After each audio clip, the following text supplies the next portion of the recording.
L'accroche émotionnelle. Il y a dans chaque vie un moment où tout bascule, un moment où tu avais mis tout ton cœur, toute ton énergie, toutes tes espérances. Et pourtant, tout s'effondre. Le rêve se brise, le plan échoue, et tu restes là, face à toi-même, envahi par un sentiment d'échec. Tu ressens la déception, le doute, la douleur sourde que seuls ceux qui ont vraiment essayé peuvent comprendre.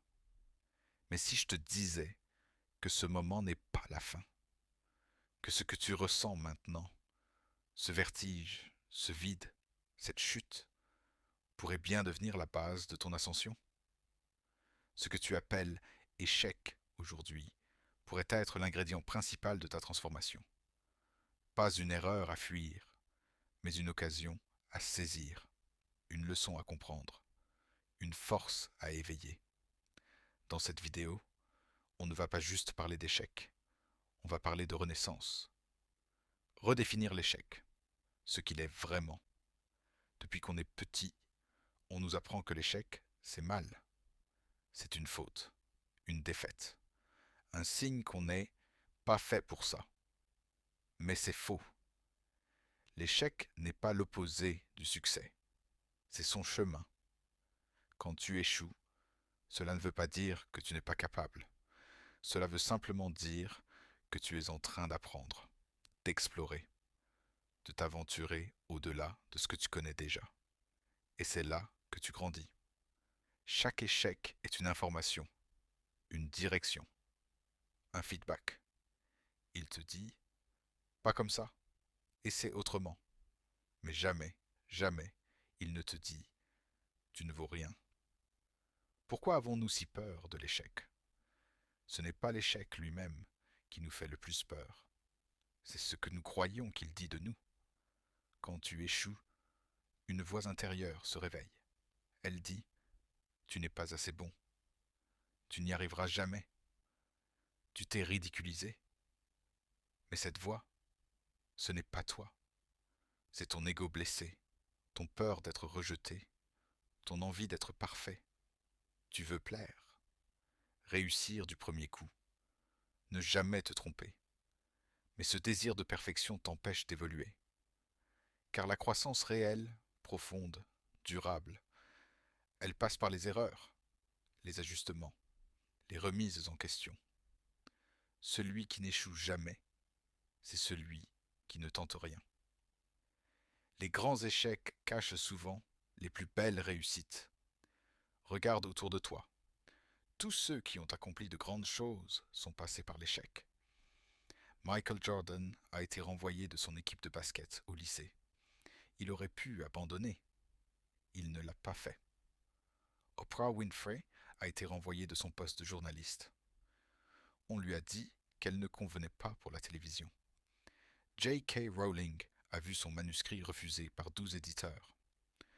On lui a dit que son histoire n'intéresserait personne. Walt Disney, Steve Jobs, Elon Musk, tous ont connu des moments de chute, des moments d'humiliation, de doute, de rejet. Mais ce n'est pas leur échec qui les a définis, c'est leur capacité à rebondir, transformer l'échec en force, le processus intérieur. Alors comment faire? Comment ne plus subir l'échec, mais en faire un moteur de transformation? Premier, regarde l'échec en face. Ne minimise pas, ne fuis pas, ne dis pas ce n'était pas si grave. Dis oui, j'ai échoué. C'est la première forme de courage, la lucidité.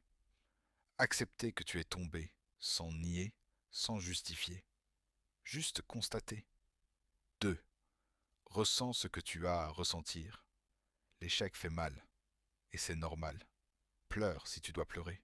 Crie si tu dois crier. Mais ne t'enferme pas dans la honte. La douleur n'est pas ton ennemi, elle est ton signal. Elle te dit, ici, il y a quelque chose à apprendre. Troisième, analyse sans te juger. Prends du recul. Observe les faits. Sans te flageller, mais sans complaisance non plus. Demande-toi, qu'est-ce qui n'a pas fonctionné? Qu'est-ce que j'ai appris? Qu'aurais-je pu faire autrement? Quelle partie de moi dois-je renforcer? L'objectif, ce n'est pas de te blâmer, c'est de comprendre pour ne pas reproduire. Quatrième, extrait la leçon. Chaque échec contient un trésor, une sagesse. Peut-être as-tu appris que tu devais mieux te préparer, ou que tu devais plus écouter ton intuition, ou que tu devais être plus persévérant. Ce que tu vis est une école, et chaque chute est un cours. Mais tu dois vouloir écouter, tu dois vouloir apprendre. Cinquième, reviens plus fort. Quand tu as compris la leçon, tu n'es plus la même personne, tu es plus lucide, plus vigilant, plus humble aussi, et tu es prêt à recommencer. Pas de la même manière, non, de manière plus alignée, plus consciente, plus solide. Changer ta relation à l'échec. Et si tu cessais de voir l'échec comme une punition et que tu commençais à le voir comme un guide exigeant mais bienveillant, chaque fois que tu échoues, tu as deux choix. Soit tu te recroquevilles, tu abandonnes, tu renonces. Soit tu prends une grande respiration, tu redresses la tête et tu avances. Différemment. Mieux. L'échec est un miroir. Il reflète tes failles, tes lacunes, mais aussi ton potentiel. Il te montre où dois grandir. Conclusion. Tu n'es pas ton échec. Tu as échoué. Très bien. Cela prouve que tu as osé. Cela prouve que tu t'es engagé, que tu as tenté, que tu es vivant. L'échec n'est pas une fin. C'est un commencement. C'est une vérité qui te met à nu pour que tu puisses te reconstruire plus vrai, plus fort, plus toi. Alors, relève-toi. Pas parce que c'est facile, mais parce que tu en es capable. Ton histoire ne s'arrête pas là. Elle commence peut-être maintenant. L'échec t'a fait tomber? Bien. Utilise cette chute comme un élan. Rebondis, crée, transforme et surtout avance.